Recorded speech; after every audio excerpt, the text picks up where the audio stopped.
Kwa umma,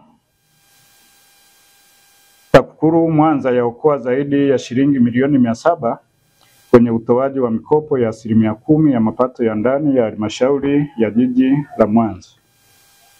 TAKUKURU mkoa wa Mwanza kwa kushirikiana na wadau wa kamati ya uhakiki ya wilaya ya Nyamagana wameokoa kiasi cha shilingi milioni 706,220 kutokana na uhakiki na udhibiti uliofanyika kwenye utoaji wa mikopo ya vikundi vya wanawake, vijana na watu wenye ulemavu inayotokana na 10% ya mapato ya ndani ya halmashauri ya jiji la Mwanza mwaka 2024-2025.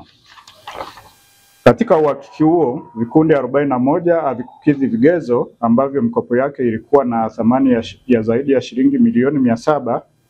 Vikundi hivyo vilibainika na makosa mbalimbali ambayo ni: moja, kuomba mkopo kwa miradi hewa; pili, kuwasilisha kwa kamati vielelezo vya kugushi, mfano proforma invoice na mikataba ya uongo ya maeneo ya kufanyia biashara; pia waliwasilisha bei za juu za vifaa kuliko bei ya soko, kutokuwa na maeneo ya kufanyia biashara, lakini pia kuomba mkopo kwa ajili ya mradi wa mtu binafsi au familia.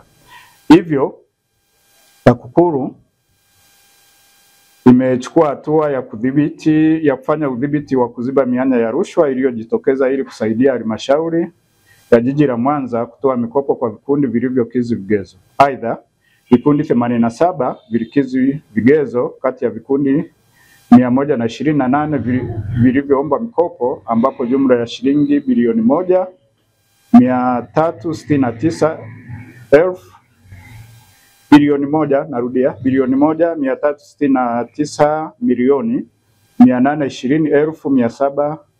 1,369,820,776 iliidhinishwa kwa ajili ya kutoa mikopo kwenye vikundi hivyo. Eneo jingine ni ufuatiliaji wa utekelezaji wa miradi ya maendeleo. Kwa upande wa ufuatiliaji wa utekelezaji wa miradi ya maendeleo, TAKUKURU imeokoa kiasi cha milioni 17,372,708 na senti 26 na kuziwasilisha Mamlaka ya Mapato Tanzania kwa maana ya TRA. Pesa hizo ni za malipo ya kodi ya zuio kutokana na utekelezaji wa miradi kwenye sekta ya elimu iliyofuatiliwa katika kipindi tajwa hapo juu. Aidha, TAKUKURU imefuatilia utekelezazi wa miradi ya maendeleo 23 yenye thamani ya shilingi bilioni 11,365,445,543 na senti 41.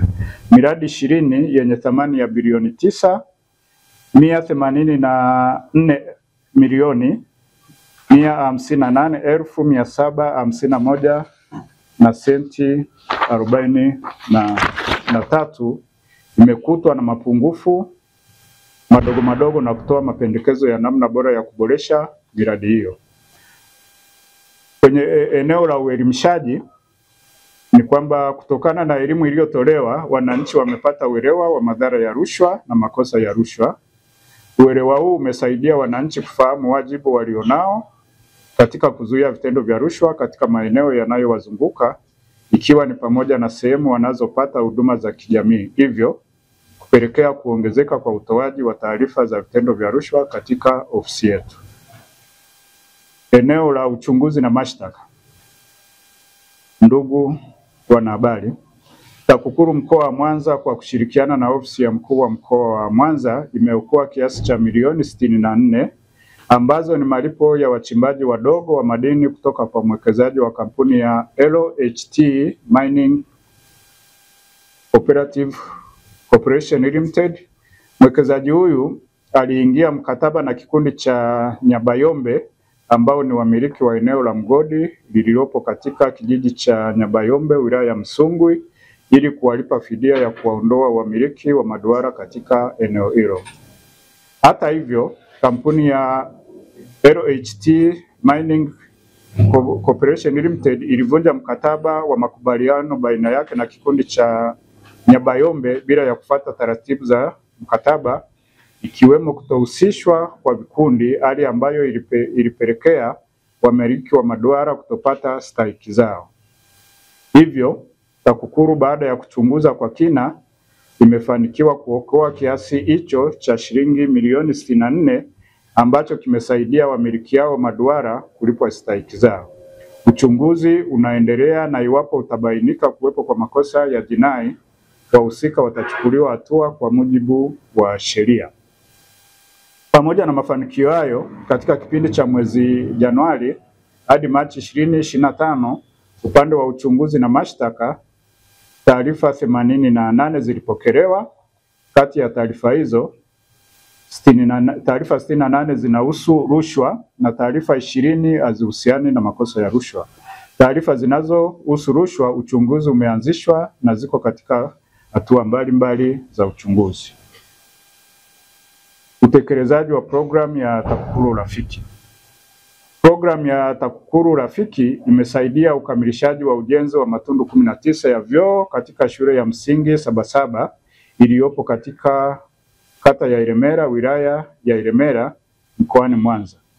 Ujenzi wa vyoo hivyo ulichukua muda mrefu bila kukamilika kwake, hali ambayo ingeweza kusababisha kutokea kwa vitendo vya rushwa, mathalan fedha kuchepushwa na miradi kutokamilika kwa kiwango kinachokusudiwa. Aidha, kupitia programu ya TAKUKURU Rafiki, kero 70 ziliibuliwa katika kata mbalimbali na kati ya kero hizo kero 45 zimetatuliwa. Kuzuia rushwa ni jukumu lako na langu, tutimize wajibu wetu. Asanteni.